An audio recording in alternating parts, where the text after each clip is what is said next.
السلام عليكم، ازيكم يا حبايبي؟ عاملين ايه؟ يا رب تكونوا دايما بخير وبسعادة. النهاردة ان شاء الله زي ما انتوا طبعا قريتوا في العنوان، لو انا عندي صفيحة سمنة زي دي كده او اكبر شوية عادي، دي الصفيحة الصغيرة دي كانت عندي، فانا قلت استغلها. ممكن اقدر اعمل فيها ايه؟ نقول بسم الله الرحمن الرحيم. قبل ما نبتدي ما تنسوش تشتركوا في القناة وتفعلوا الجرس عشان ان شاء الله القناة تكبر بيكم ويوصل لكم كل جديد فيها.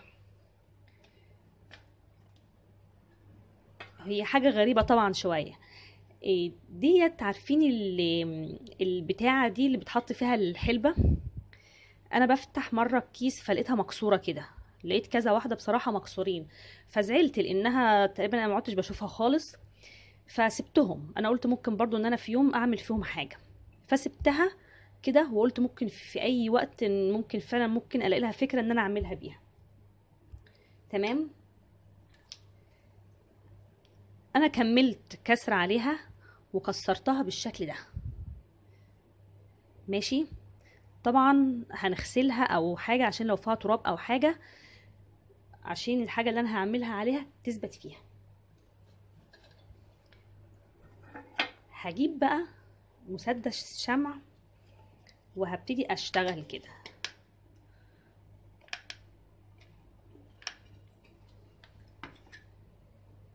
انا طبعا هعمل برضو بشكل عشوائي اللي هو عادي، يعني مش هركز قوي في الشكل.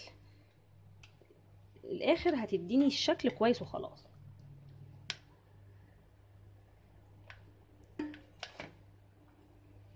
طبعا خدت الحتت الرفيعه، ما خدتش الحتت اللي التخينه اللي هي بتبقى في تحت دي، عشان اقدر اشتغل بيها. احنا هنعملها مع بعض كده ونشوف في الاخر هتدينا شكل عامل ازاي. استنى ما تثبت شويه.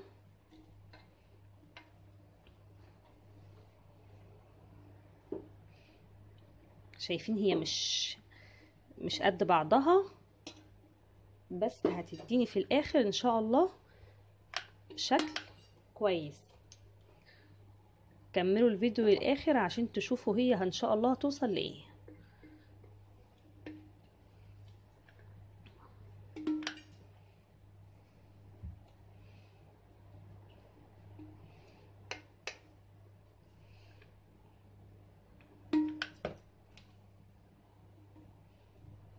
هوت كان في مثل قديم بيقول مفيش تقريبا طوبة على الكوم اللي ما بتنفع في يوم. اعتقد المثل ده ينطبق قوي على الفيديو ده، لان دي اكيد كنت هرميها يعني.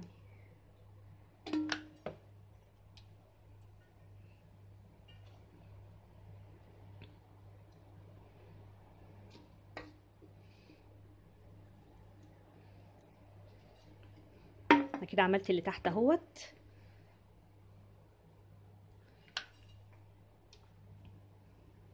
اطلع بقى فوق تاني كده.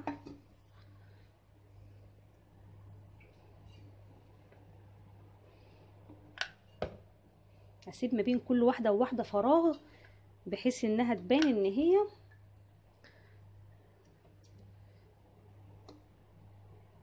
عشوائيه كده.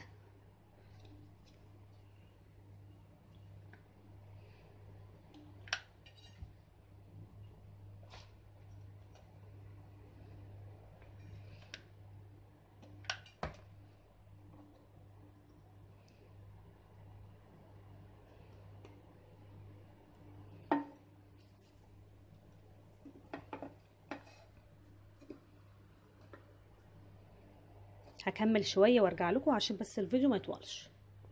انا وصلت لحد هنا كده وهكمل الباقي معاكم.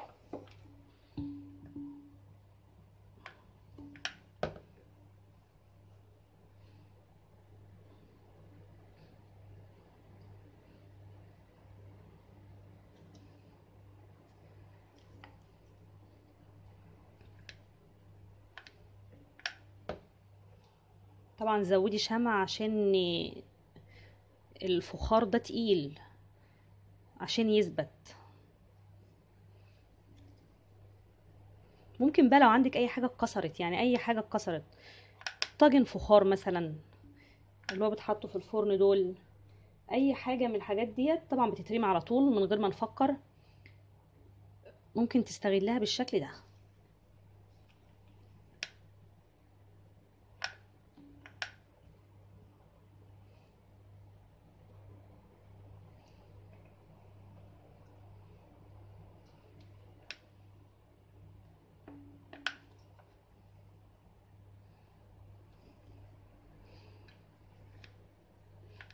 طبعا هي لسه مش واضحه هي هتبقى ايه، انتوا طبعا لما تشوفوها في الاخر ان شاء الله تعجبكم.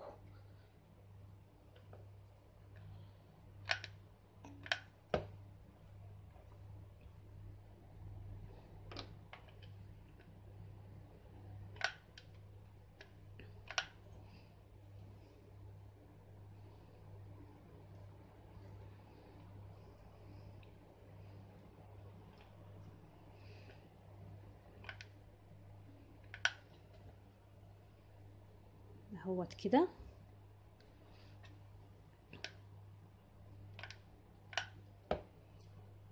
اي علبة سمنة بقى لو اكبر شوية، اي حاجة، اي علبة مديه الشكل ده هتبقى جميلة ان شاء الله لو عملناها بالحاجة بالطريقة اللي انا هعملها دي.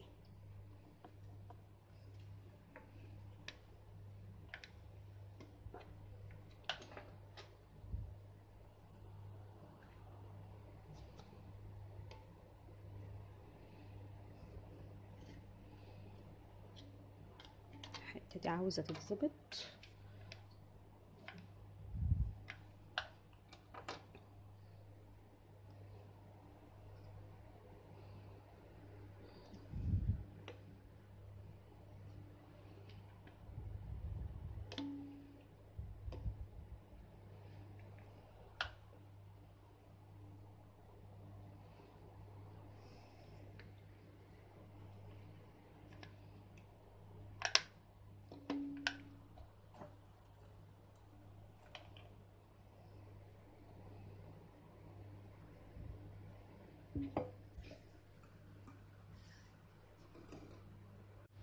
كده انا خلاص خلصتها كلها اهيت. طبعا شايفين انا سايبه ما بين كل واحده وواحده فراغ، انا قصدي اعمل كده عشان لما ابتدي الخطوه التانية تدي شكل حلو. دلوقتي هبتدي اشيل اي زياده في الشمع اللي عندي ده، احاول اشيل اي زياده، كل اي الشمع ده اي حاجه زياده اشيلها.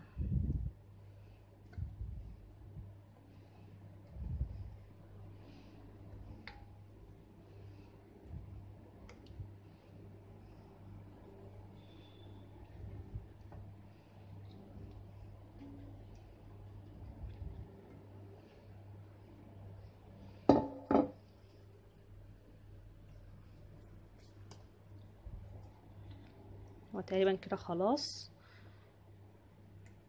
ابتدى كله اتشال.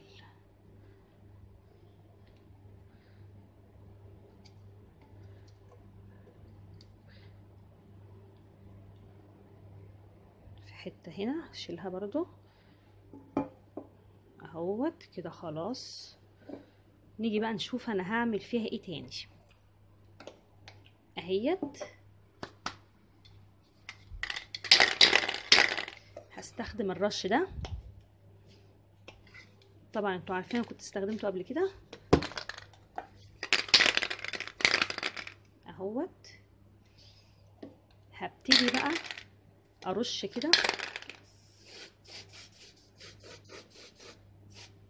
اجيب حاجه بس افرشها تحت هنا عشان الرخامه. يعني فرشت كده الرخامه اهيت عشان بس ما تبهدلش. هبتدي بقى ارش.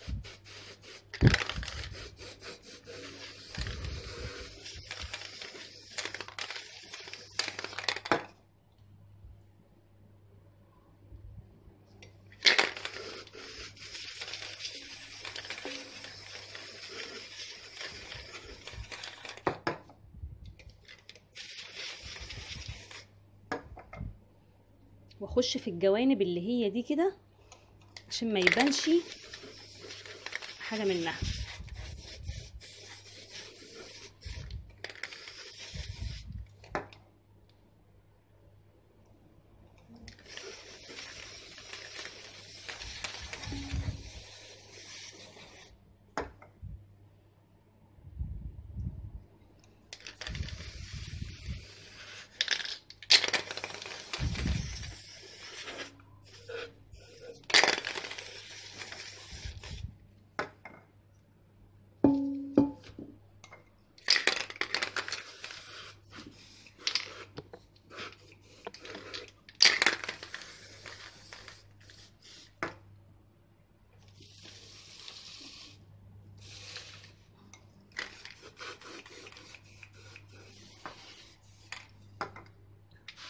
هو ابتدى شكلها يظهر شوية، بس لسه برضو عايزة تاخد رش.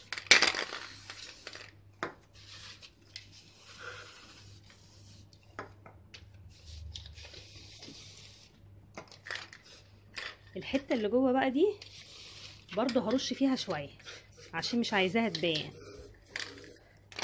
عشان لما احطه جواها اللي انا هحطه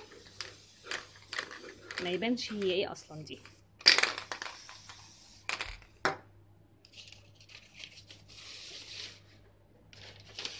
عايزه بدل الذهبي ده اي لون تاني موجود، كل الالوان موجوده، بس طبعا الذهبي والفضي هم افخمهم يعني، وبالذات الذهبي يعني، فعشان كده انا بستخدمه كتير.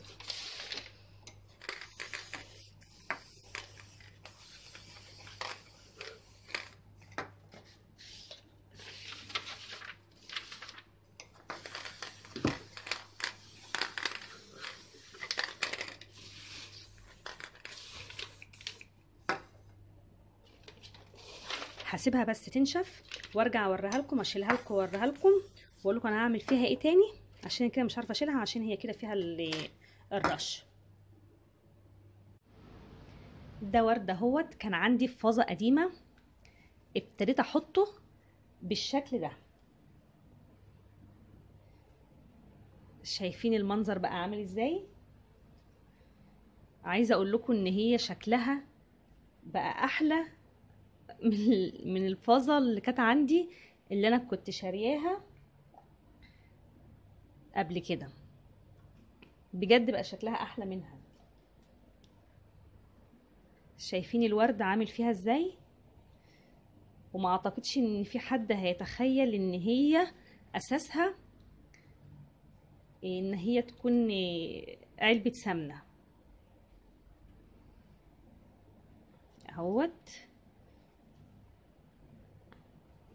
طبعا حاولت انظم الورد بحيث انه يدي شكل حلو، حتى الكبيرة فيها بحاول برضه احطها بشكل معين ونسق الالوان بتاعتها اهوت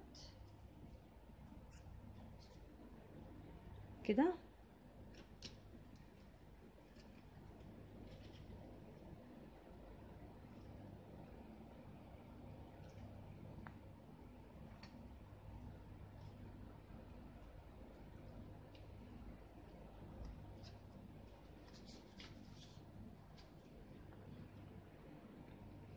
اهيت شايفين عامله ازاي؟ وتقيله تقيله قيمه، تحسوا انها قيمه.